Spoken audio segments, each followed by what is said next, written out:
I feel like that I was really involved in OSAE from a leadership standpoint at the height of the association's development.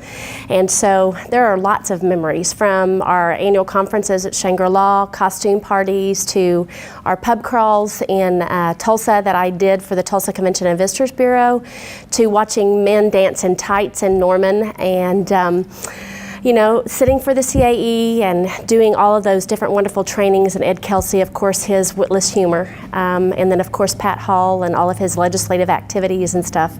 There's just so many fond memories. You've probably heard lots of folks talk about Puerto Vallarta and Cancun. I was very actively involved in planning both of those events because I was on the affiliate side of association management at that point in time. So there's just so many fond memories, such wonderful friends, and some of them I call my very dearest and closest friends.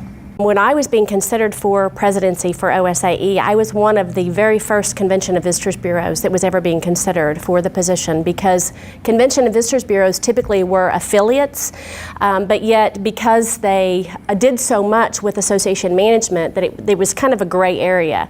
And so I really provided the board of directors at the time with some 501c6 information, because I was managing a nonprofit separate from a chamber of commerce, separate from a hotel or any kind of true affiliate.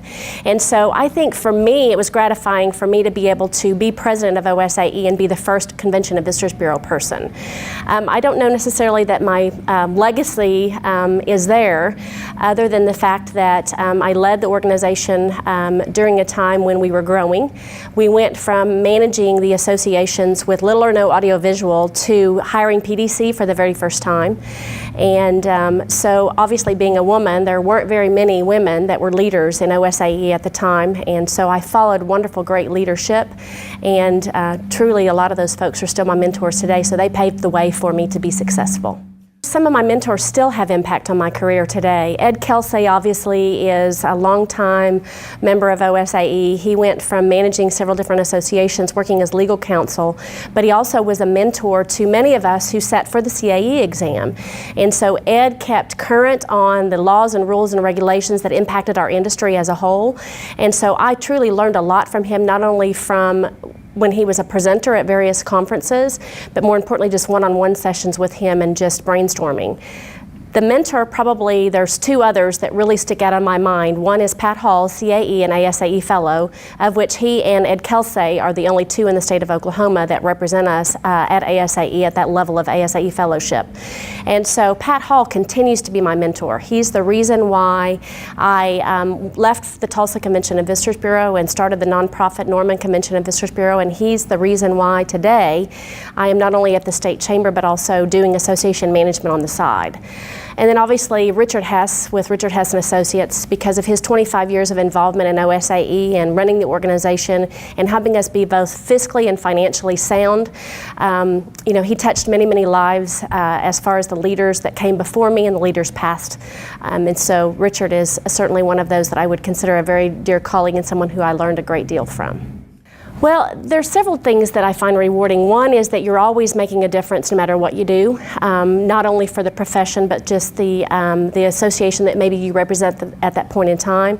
But more importantly, every single day is different. No 2 days are the same. You walk in the door and you think that you're going to tackle your to-do list, and you have 10,000 members asking you for additional questions and information, so you get sidetracked. So juggling, prioritizing, but more importantly, just making an impact not only for yourself, but the people that you represent and the volunteers that make the organization happen. OSAE and your professional association is always relevant. Time is a challenge on everybody today, and so more and more organizations are vying for your time through investment of financial commitments, but also time and energy. And so OSAE is one of those organizations that no matter what I did, no matter where I was financially, fiscally, or in my career, that I could stand on my colleagues' shoulders and stand next to them and be very comfortable that they would help me through the tough times, but also it would be very rewarding to me to be able to share my excitement and things that happen in my career. So I know too that given the climate that we're in today, with government regulations changing, the federal health care plans and a variety of different things, associations standing together make a tremendous impact not only across the state of Oklahoma, but nationally. And if it wasn't for associations, oftentimes our members don't have a voice at the federal and state level. And so I'm anxious to see the continued involvement of our association executives and OSAE, but more importantly for us to not lose focus of the legislative advocacy impact that we can make as an industry. The advice that I would give somebody in association management, that whether they be a new person or whether or not they be a long-seasoned exec, is never stop learning. And always remember that you can be replaced, and so you need to remain relevant. You need to make sure that you are understanding the needs of the members that you represent.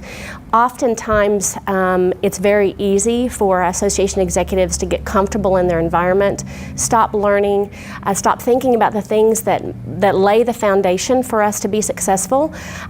It's almost like a science in the sense that there's policies and procedures set in place to help you be successful. And if you follow those policies and procedures throughout your career, then you too will have success. You won't burn out, and your members won't get disgruntled with you.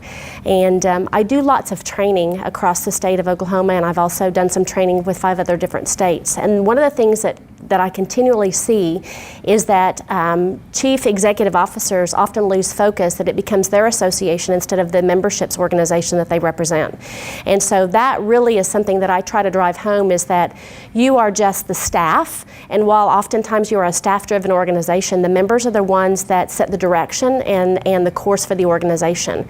So listening to the volunteers, understanding how the organization needs to grow from their benefit, again, keeping that in mind is always going to help you be successful, but the organization that you represent be successful. We have to be engaged with our members. We have to understand what it is that our members want, and I know that the affiliates are very vital to our organization because they provide us with the tools to do our jobs.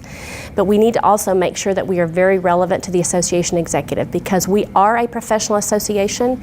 We need to make sure that we're meeting the needs of our members, and if we're not meeting those needs from a financial standpoint, or why we're not meeting those needs, we need to continue to strive to find ways to keep them engaged and active and involved, because we're only as good as our membership wants to be. And if they give the time and energy and talent to the organization, then the organization is going to continue on the path that it has for the last 50 years, and hopefully this time next year we'll be celebrating 50 more years.